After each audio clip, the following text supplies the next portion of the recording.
So today, as promised, I am back with some more exclusive Naval Strike gameplay.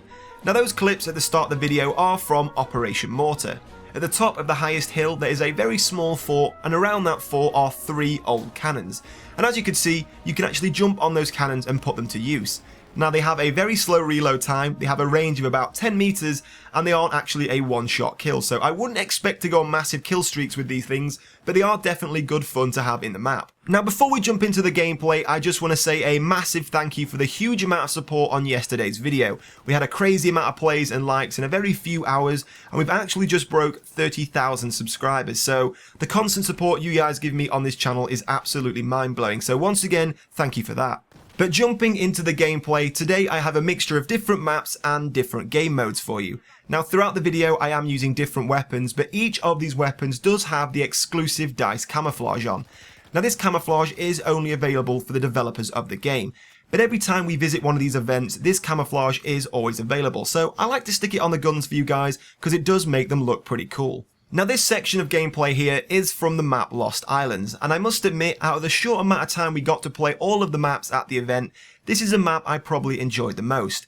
In the centre of the island, of course, we have the crash-landed passenger plane, and this plane is part of the Levolution. The plane starts off in practically one piece, then you can blow the plane up and use it for cover for infantry, you can get inside the plane, and you can actually use the wing of the plane as a ramp for the hovercraft, which I'm sure you saw in my video yesterday. So, in this map, it really seems to be the area around the aeroplane is definitely the central hotspot for the main action. Now interestingly, in the shallow waters around the plane, there are actually sharks in the water, so it sounds like DICE have listened to us and we finally got ourselves some very small megalodons of sorts.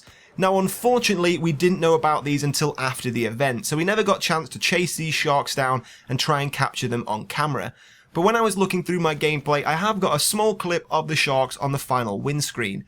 Now when we got a chance to talk to the developers, they told us these sharks aren't interactive. They won't kill you, they won't chase you, and neither can you kill them, because if they put that in the game, they would actually get in trouble with animal rights. But all the same, it is pretty cool to see these featuring in the game.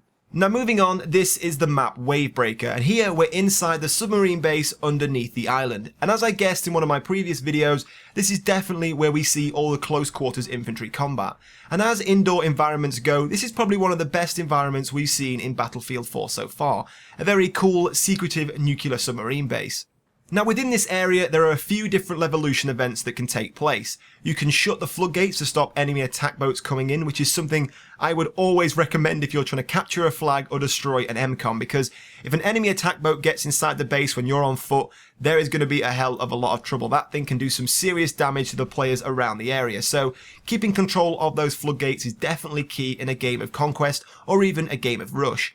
Now as well as that, of course, you can destroy the submarine in the centre of the base. Now to do that, you have to destroy the 6 props underneath its legs. I do have gameplay of that being destroyed. I'm going to show you that in the intro for my next video on Sunday, so stay tuned for that. But unfortunately, it doesn't have that much effect on the map. Once it's been destroyed, you get a little bit more cover in the centre of the map if you're on foot, but it doesn't have that much of a revolutionary effect on the map. Now in game modes like Domination, that submarine is already destroyed from the word go, so you can only actually make that Levolution take place on bigger game modes like Rush and Conquest. Now just as I guessed in one of my previous videos, this area is very good for Domination, so I think we will see this become very popular alongside the likes of Operation Locker and Operation Metro. A very close quarters environment with lots of different levels, lots of different areas to hide on and take out your enemies, so I think in the near future we'll see a lot of Domination servers with this map in rotation.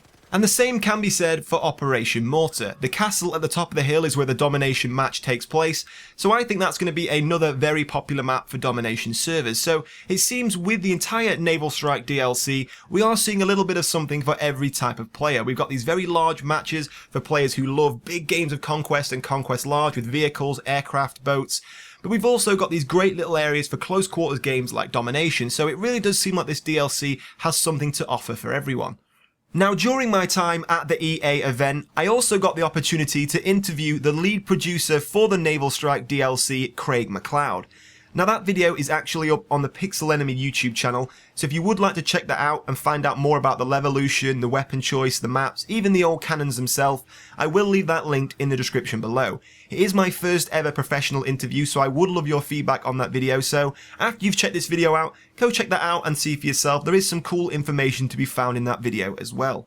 Now that's all I've got time for today, guys. I do have a domination match that takes place all inside the aircraft carrier coming for you guys on Sunday, so stay tuned for that. And again, don't forget, if you want to win yourself a Battlefield 4 premium code, all you have to do is hit like on the video and leave in the comments below, I want to play Naval Strike. So I will be picking a winner from this video and the previous video, so increase your chances of winning and put the comment on both videos. But in the meantime, guys, I hope you did enjoy this video. If so, don't forget to hit like and leave all of your thoughts and comments below. But in the meantime, guys, thank you for watching, and I'll see you soon.